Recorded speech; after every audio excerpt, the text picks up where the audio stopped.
Yun, what's up mga Lodi? And I just want to say thanks to this generous client, Mr. Robert. Thanks, bro. I appreciate it, man. You make my day today. At yun nga guys, share ko lang sa inyo na ginulat ako nitong napaka-generous na client ko na to. Binigyan ba naman ako ng napakataba at napakalaki. Kahit ako hindi ako makapaniwala. Kahit nung ginugupitan ko siya. Actually, nauna yung bayad niya bago siya nagpagupit. Kasi medyo na late yung appointment niya.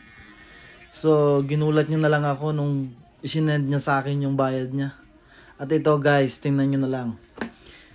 Baka sabihin nyo na naman nagyayabang ako. Gusto ko lang i-share sa inyo, sa mga kapwa ko barbero na tuloy-tuloy lang. Hindi laging nasa baba tayo. So yan, hindi ko alam kung paano ko umpisa na tatapusin yung gupit niya sa laki ng binayad niya. Hindi ko alam kung paano tutumbasan yung, alam niyo yun, kahit isang hibla ng buhok gusto mong balikan at gupitin para masigurado lang naayos yung gupit niya. Sa laki ba naman ang binayad niya sa akin? Yun, kung tutuusin yung binayad niya sa akin ay kayang kitain ng isang buwan o higit pa. Hindi dito sa Canada, dyan sa Pinas ang sinasabi ko. Kasi medyo malaki na yun. Dito kaya pa rin kitain yun sa isang araw. Pero sa isang customer lang, parang ang hirap ulitin. Pangalawang beses na ako nakatanggap simula na galing sa kanya. Sorry. Medyo malaki din pero ito yung the best. Baka may magsabi na naman dyan na payabang na naman yung post ko na keso ganyan. Basta gusto ko lang i-share sa inyo. Ayan, basta gawin lang natin ang maayos yung trabaho natin. Bilang barbero, huwag tayong magmamadali. Lalo na't medyo malaki yung binabayad ng mga client natin. Kailangan natin tumbasan yan lahat. Kailangan natin silang alagaan kasi dyan, sa kanila tayo kumikita ng parang pang-araw-araw. Kaya yun guys, kung nagtatrabaho man tayo sa malalaki o maliliit na barbershop, alagaan lang natin yung mga client natin. Kasi dyan nakasalalay lahat. Yung future natin bilang barbero. So yun guys, enjoy watching and panoodin nyo hanggang dulo. Makikita nyo at nung pagkatapos ko siyang gupitan, gusto na naman niyang magbayad sa akin. Sabi ko no, it's enough. Sobra na. Dahil sa sobrang bait niya talaga.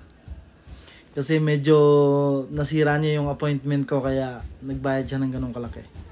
Pero okay pa rin. Pagka ganyan naman ang client, kahit na late yan, okay lang. Sulit na sulit naman. At bibigyan ko nga pala kayo guys ng tips para makakuha din kayo ng mga ganyang kalaki at kataba. Pag birthday nyo, magtrabaho kayo.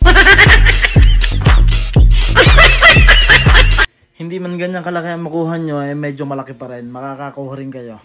Lalo na sa mga customer na nakaka-appreciate ng ginagawa nyo. Makakatanggap pa rin kayo ng ganyan.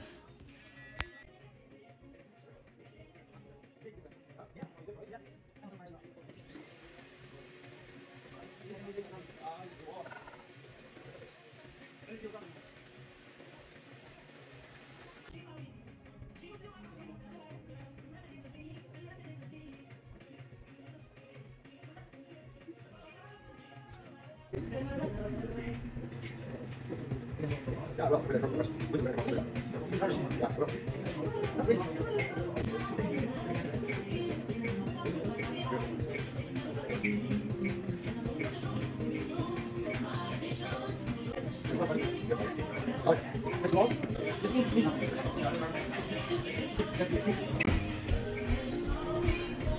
Okay, bro.